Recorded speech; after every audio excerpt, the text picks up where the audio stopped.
ಚುನಾವಣಾ ಆಯೋಗದ ಅಧಿಕೃತ ಅಂಕಿ ಸಂಖ್ಯೆಗಳನ್ನು ಗಮನಿಸಿದರೆ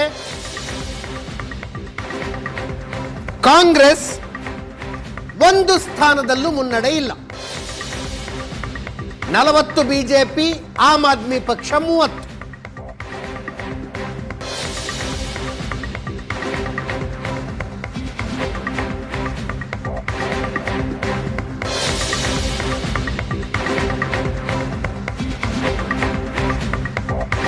ಬಿಜೆಪಿ 40, ಆಮ್ ಆದ್ಮಿ ಪಕ್ಷ 30.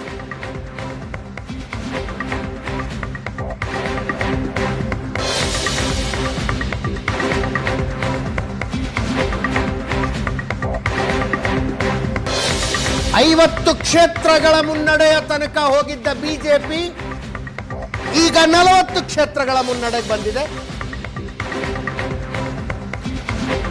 ಕೇವಲ 19 ಕ್ಷೇತ್ರಗಳ ಮುನ್ನಡೆಯನ್ನ ಕಾಯ್ದುಕೊಂಡಿದ್ದ ಆಮ್ ಆದ್ಮಿ ಪಕ್ಷ ಈಗ ಒಟ್ಟು 30 ಕ್ಷೇತ್ರಗಳ ಮುನ್ನಡೆಯಲ್ಲಿದೆ.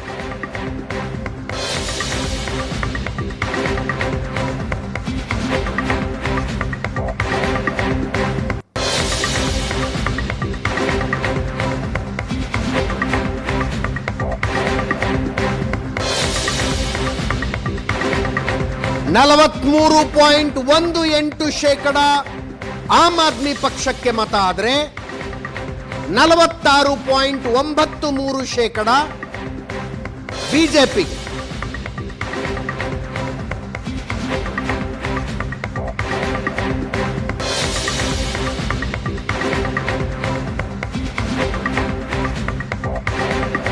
,4%ಗಿಂತಲೂ ಕಡಿಮೆ ಮತಗಳ ಅಂತರ ಇದೆ ಎರಡು ಪಕ್ಷಗಳ ಮಧ್ಯದಲ್ಲಿ.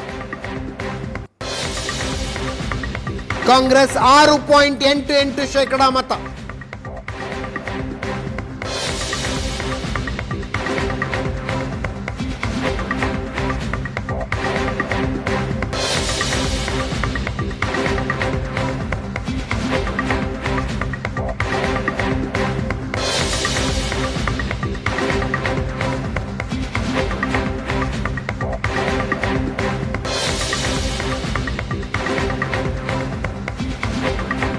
ಅಶೋಕ್ ಮೃತ್ಯುಂಜಯ ಅವರು ಆಮ್ ಆದ್ಮಿ ಪಕ್ಷದಿಂದ ನಮ್ಮನ್ನು ಜಾಯ್ನ್ ಆಗಿದ್ದಾರೆ. ಕಾರ್ಯಕ್ರಮಕ್ಕೆ ಸ್ವಾಗತ ಅಶೋಕ್ ಮೃತ್ಯುಂಜಯ ಅವರೇ.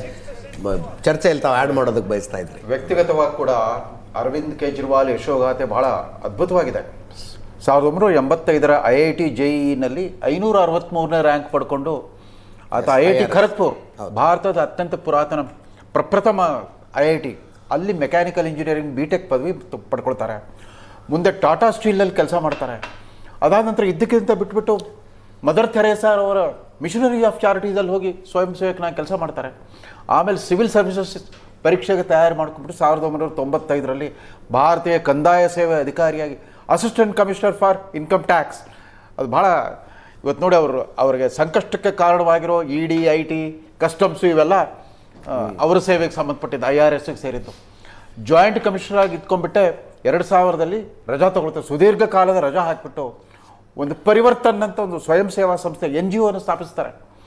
ಯಾವ UPA ಸರ್ಕಾರ ಜಾರಿಗೊಳಿಸಿತ್ತೋ ರೈಟ್ ಟು ಇನ್ಫಾರ್ಮೇಷನ್ ಆ್ಯಕ್ಟ್, ಅದರ ಅತ್ಯಂತ ಪರಿಣಾಮಕಾರಿ ಪ್ರಯೋಗವನ್ನು ಆರಂಭಿಸಿದ್ದೇ ಈ ಪರಿವರ್ತನ್, ಈ ಮನೀಶ್ ಸಿಸೋಡಿಯಾ ಮತ್ತು ಅರವಿಂದ್ ಕೇಜ್ರಿವಾಲ್ ಮತ್ತು ಅವ್ರ ಸಂಗಾತಿಗಳು. ಅದರ ಪರಿಣಾಮವಾಗಿ 2006ರಲ್ಲಿ ರೇಮನ್ ಮ್ಯಾಥ್ಸೆ ಅಂತಾರಾಷ್ಟ್ರೀಯ ಪುರಸ್ಕಾರ ಸಿಗುತ್ತೆ. ಒಬ್ಬ ಉದಯೋನ್ಮುಖ ನಾಯಕ, ಹೊಸ ತಲೆಮಾರಿನ ನಾಯಕತ್ವ ಅಂತ ಗುರುತಿಸ್ಬಿಟ್ಟು ಆತ ರಾಜಕಾರಣಿಗಿಂತ ಬಹು ಮೊದಲೇ ಅವ್ರಿಗೆ ಅಂತಾರಾಷ್ಟ್ರೀಯ ಮಾನ್ಯತೆ ಸಿಕ್ಕಿತ್ತು ಅರವಿಂದ್ ಕೇಜ್ರಿವಾಲ್. ಹೀಗಾಗಿ ಆ ವ್ಯಕ್ತಿಯ ಒಂದು ಚಲನಶೀಲತೆಯೂ ಇದೆ, ಚಂಚಲತೆಯೂ ಇದೆ. ಅದೇ ಪ್ರಾಬ್ಲಮ್ ಈ ಡೈನಮಿಕ್ ಲೀಡರ್ಸ್. ಡೈನಮಿಕ್ ಆಗಿರ್ತಾರೆ, ಅಷ್ಟೇ ಒಲಟೈಲ್ ಆಗಿರ್ತಾರೆ. ಆಮೇಲೆ ಪದೇ ಪದೇ ಗೆಲುವು ಸಿಕ್ಕಾಗ, ವಿಶೇಷವಾಗಿ ಪಂಜಾಬ್ ಗೆಲುವಿನ ನಂತರ ಅವ್ರಿಗೆ ಅತಿಯಾದ ಆತ್ಮವಿಶ್ವಾಸ, ಅತಿಯಾದ ಮಹತ್ವಾಕಾಂಕ್ಷೆ. ತಾನಿನ್ನು ಭಾರತದ ಪ್ರಧಾನಮಂತ್ರಿ ಹುದ್ದೆಗೆ ಯಾಕೆ ಲಗ್ಗೆ ಹಾಕಬಾರ್ದು, ಇಂಡಿಯಾ ಮೈತ್ರಿಕೂಟದ ಅತ್ಯಂತ ಯಶಸ್ವಿ ನಾಯಕ ತಾನೇ ಅನ್ನೋ ಒಂದು ಭಾವನೆ ಬಂತಂತ ಕಾಣುತ್ತೆ. ಅವಾಗ ಮುಗ್ಗರ್ಸೋಕೆ ಶುರು ಮಾಡಿದರು. ಆಮೇಲೆ ಲಿಕ್ಕರ್ ಹಗರಣ ಇವೆಲ್ಲ ಏಕಾಏಕ ರಾತ್ರೋರಾತ್ರಿ ನಡೆದಿದ್ದಲ್ಲ. ಬಹುಶಃ 2020 ನಂತರ ಇವೆಲ್ಲ ಶುರುವಾಯಿತು ಅಂತ ಕಾಣುತ್ತೆ. ಸಿಕ್ಕಾಕೊಂಡಿದ್ದು 2023 ನಂತರ ಸಿಕ್ಕಾಕೊಂಡ್ರು.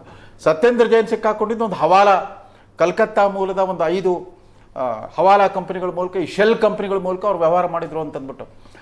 ಮನೀಶ್ ಸಿಸೋಡಿಯಾ ಮತ್ತು ಇವರು ಮಾತ್ರ ನೇರ. ಆಮೇಲೆ ಇಬ್ಬ ಸಂಜಯ್ ಸಿಂಗ್ ಅವರ ಸಂಸದ ಕೂಡ, ರಾಜ್ಯಸಭಾ ಸದಸ್ಯ, ಅವರು ಕೂಡ ಈ ಲಿಕ್ಕರ್ ಹಗರಣದಲ್ಲಿ ಸಿಕ್ಕಾಕೊಂಡಿದ್ರು.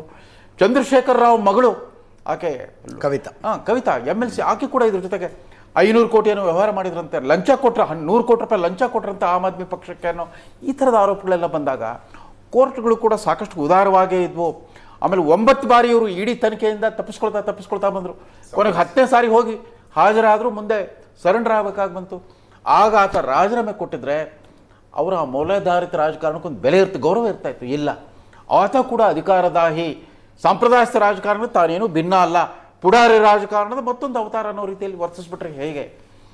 ಹೀಗಾಗಿ ಅವ್ರು ಗೆದ್ದರೂ ಕೂಡ ಅವರ ಈ ಪತನ ಇತ್ತಲ್ಲ, ಆಮ್ ಆದ್ಮಿ ಪಕ್ಷದ ಅಧಪತನಕ್ಕೆ ಅವರೇ ಅರವಿಂದ್ ಕೇಜ್ರಿವಾಲೇ ಕಾರಣರಾದ್ರಲ್ಲ ಅನ್ನೋದು ತುಂಬ ವಿಷಾದಕರವಾದ ಸಂಗತಿ. ನಾವು ಯಾರು ಅಂದರೆ ಅಧಿಕಾರ ರಾಜಕಾರಣಕ್ಕೆ ಆ ಥರದ್ದು ಒಂದು ಶರ ಬರೆಯೋದು ಬೇಡ ಅನ್ಸುತ್ತೆ. ರವೀಂದ್ರ ರೇಷ್ಮೆ ಅವರು ಈಗಲೇ ಶರ ಬರೆಯೋದು ಬೇಡ. ಇಲ್ಲ, ನಾನು ಹೇಳ್ತಾ ಇಲ್ಲ ನನಗೆ ನನ್ನ ಚುನಾವಣಾ ಫಲಿತಾಂಶಕ್ಕಿಂತ ಆ ಪ್ರಯೋಗ ಫೇಲ್ ಆಯ್ತಲ್ಲ ಅಂತ.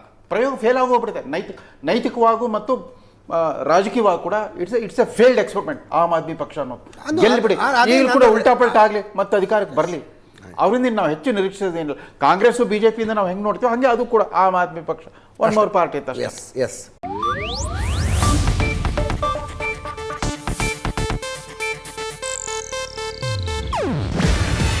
ಇದು ಏಷ್ಯಾನೆಟ್ ನ್ಯೂಸ್ ನೆಟ್ವರ್ಕ್ ಪ್ರಸ್ತುತಿ.